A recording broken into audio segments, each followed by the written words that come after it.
Okay, good morning, everyone. Welcome back. Happy dreary Monday. Today is our 6th class. We're going to talk about equations of lines. Looking ahead, we can see that this coming Wednesday is our first quest. We talked about that on Friday, but we're not doing anything new on this coming Wednesday. It is just the quest, and if you finish the quest early, you leave early. That's fine.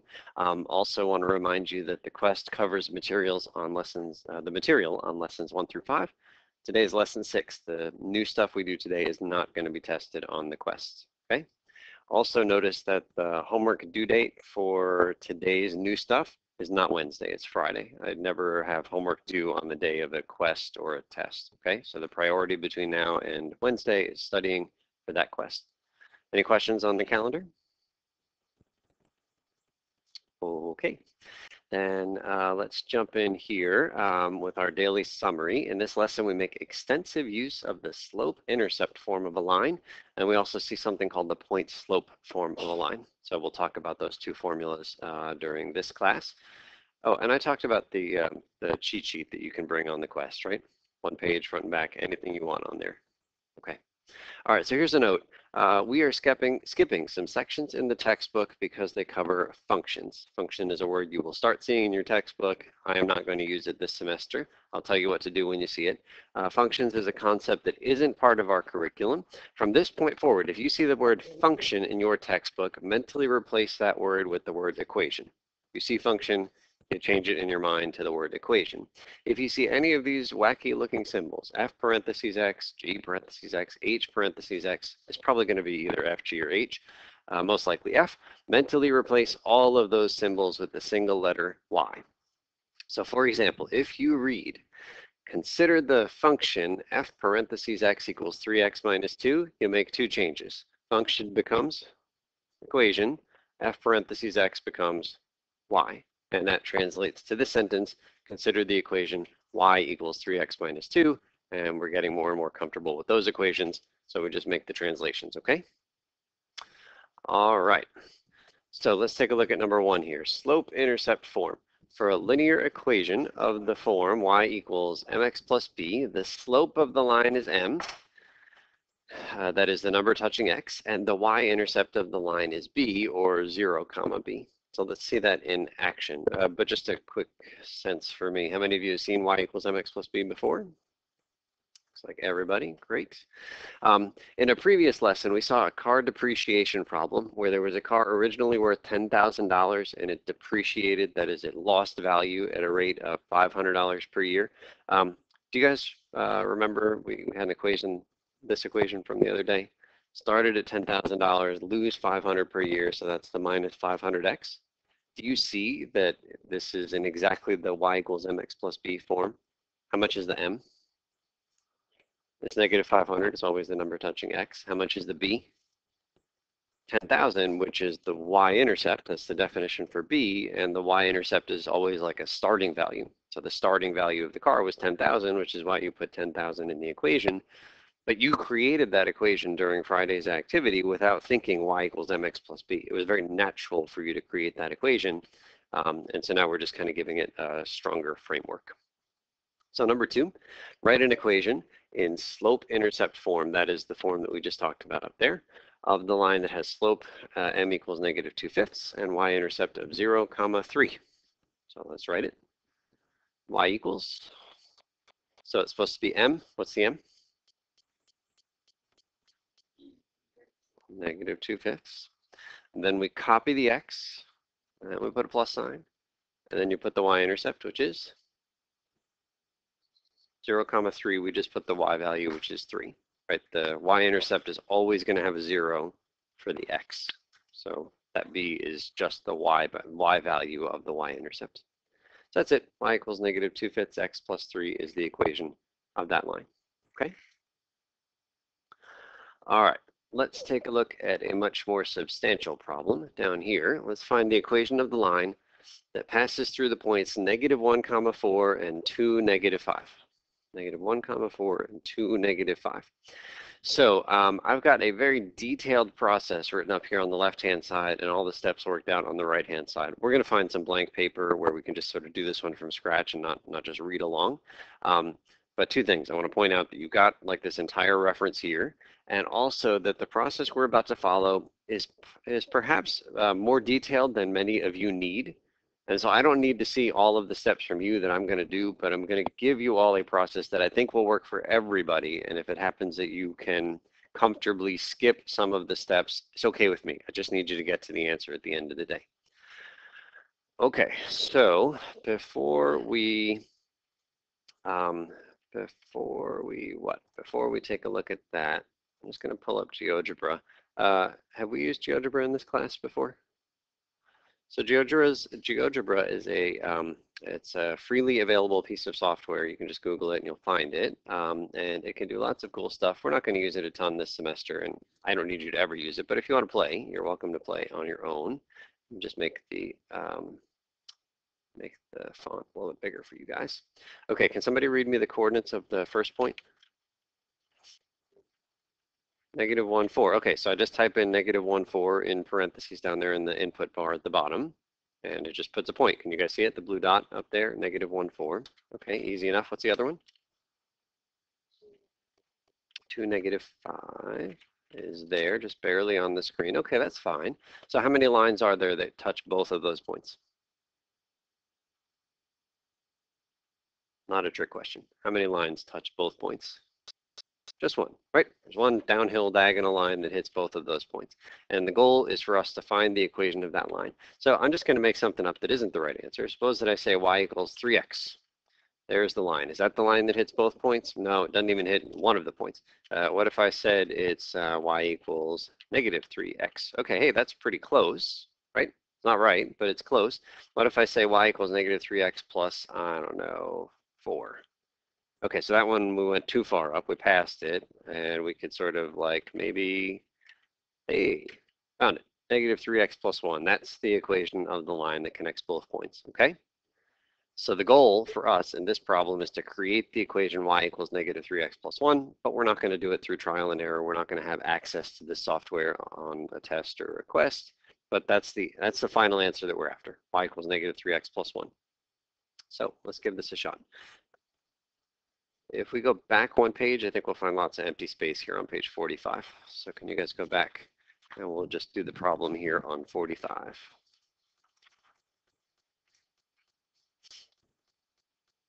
Okay, so again, the 2 points I'm going to copy here, you should copy them too.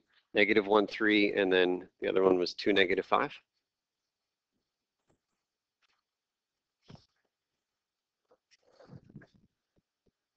Okay, so here's the process. I'm just going to say it in English, but know that it is all written out and all typed out on the next page.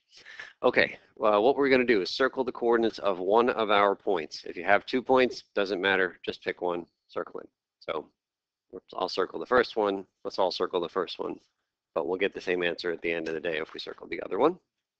Step number 2 is to write the equation y equals mx plus b. Just write it one time. That's going to be our skeleton, and we're going to start filling in the blanks, filling in those letters. Next thing to do is to calculate the slope.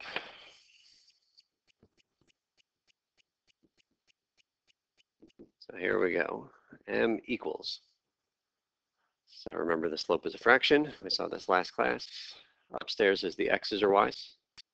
It's the y's. So upstairs, I'll do 3 minus -5.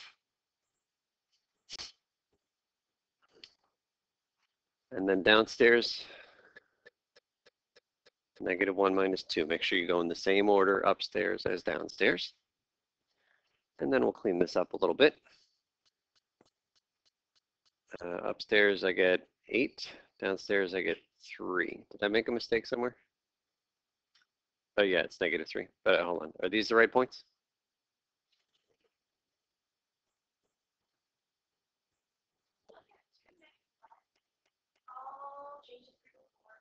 -1, 4. Okay, let's try that again. All right, over here. 4 there. That's good. Circle this guy. So the reason I knew something was fishy there is that when we found the equation on GeoGebra, it was y equals -3x plus 1, I think. -3 was the slope I was expecting, but I didn't get -3. I got something close. 8 over -3. It's close to -3, but it wasn't -3. Okay, so what are we changing here? So then this 3 right here is now a 4. That's more like it. Okay, so then upstairs we now have a 9. So 9 over -3, which simplifies to a slope of -3, which agrees with what we found on that math software. Okay, next step is to recopy this entire equation, but make one small change. Change one of these letters to -3. Which letter? M. So copy that whole thing. Y equals -3x plus b. And go ahead and put a star next to that equation. We're going to refer to that one at the very end of this problem.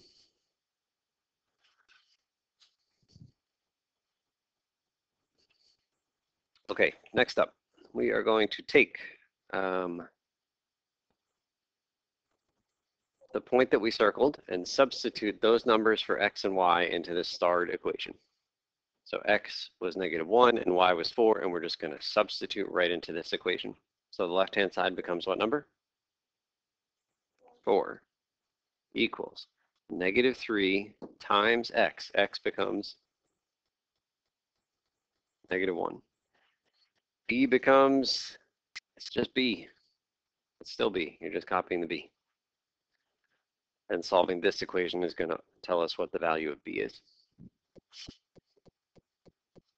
All right, so I get 4 equals, let's see, -3 times -1 is +3. And so b turns out to be 1.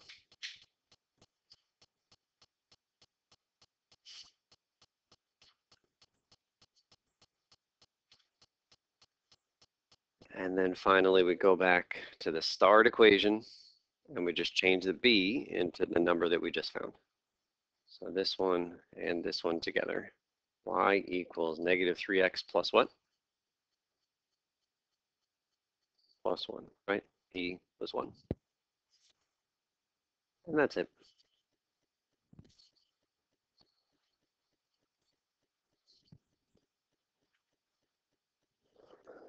So that is the equation of the line that connects those 2 points at the top of the page. And that's exactly the equation we came up with on the math software Geogebra. Okay, so I mentioned at the start of this problem that this is like more detail than many students need, and like I said, it's totally okay with me if you don't go through all the if you don't need to write out all the steps that I did. You're going to go through the same process, but I just need you to get to the final equation there. But I just want to point out, I think that this process is it's a little bit confusing in that we start with y equals mx plus b. We find the m and we change the m to this -3, and that -3 stays -3 throughout the rest of the process, right? As soon as I see a -3 for the slope, it's there in the final answer. But then what do? Then we change the x and the y, right? We change them to the numbers in one of the points. But then at the end of the problem, what happens to the numbers for x and y? Well, they go back to x and y, right? So it's like we change m permanently, but we change x and y to numbers temporarily and then bring them back. And so I just think it can be a little bit tricky to understand the different roles that these letters have.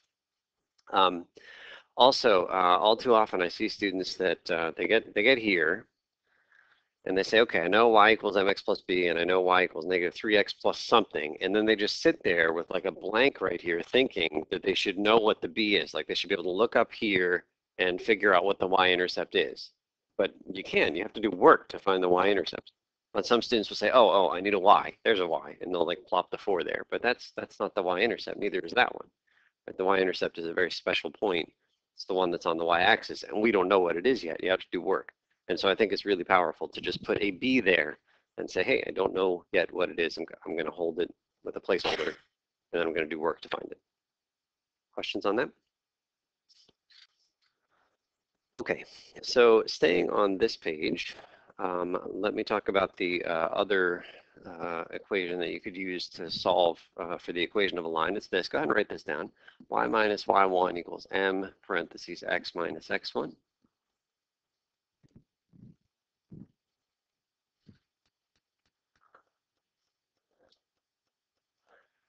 Don't get thrown off by those little subscripts of 1. Those are just things that mean x sub 1 is a particular x value and y sub 1 is a particular y value. We'll see how we use them in just a second. Yeah, those are ones. X sub 1, y sub 1. Raise your hand if you've seen this equation in some previous math class. It's like less than half. Yeah, so everybody's familiar with mx plus b. This one is just as good, but it doesn't get as much attention these days in high school math classes. So let's see how we do this calculation. So step 1 is to find the slope. It's the same points as before, so we'll get the same -3 as before. Same exact work there. And then the next step is to replace the y1, to replace the slope with the -3. And then copy everything else. Just change the m to -3.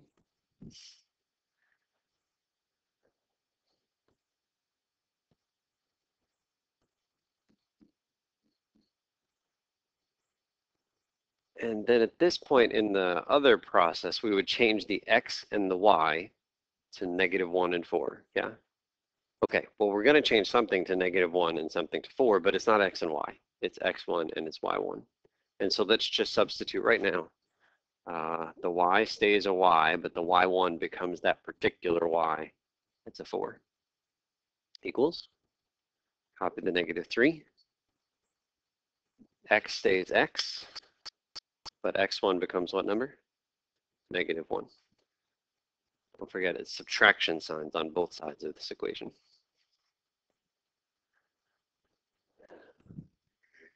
Okay, if I were to type that equation into the math software that I pulled up before, it would draw the line that goes right through the 2 points that I wanted. But this equation does not look like the other equation that we came up with, so we'll do a tiny bit of work and we'll see it's exactly the same as the other equation. Y minus 4 equals -3 parentheses. How can we clean up inside the parentheses?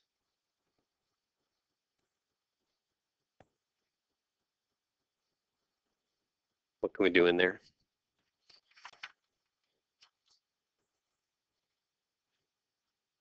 I see 2 negatives. What does that do? Plus, right? So just x plus 1.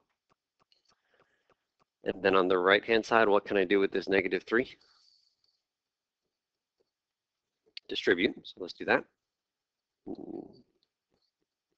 Good. And then the goal is typically to get y by itself. So how would you move that? Subtract 4 to the other side. Well, add 4 to both sides. So we add 4, and we add 4. And the left-hand side is just y. And the right-hand side? -3x plus 1.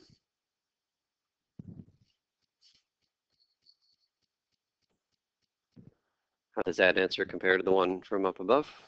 Same.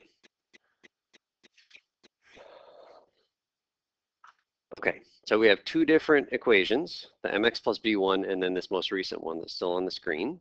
And they both accomplish exactly the same thing. They both get you the equation of a line. And in terms of how much work they are, honestly, I think it's about the same. On the homework, I'm going to say solve some of these with the mx plus b and solve some of these with this new equation. But on a test and a quest, I'm never going to force you to show me one of each. So it is far more important to me that you pick one and get good at it than to be okay at both of the different ways to do this. Okay, I want you to be really good at one. If you're really good at both, that's fine. But I'm not going to force you on a test or a quest to do one or the other. You choose. All right. Okay, so we skip a couple of pages here, and this is where the activities start, page 48. So go ahead and jump in at the top of page 48.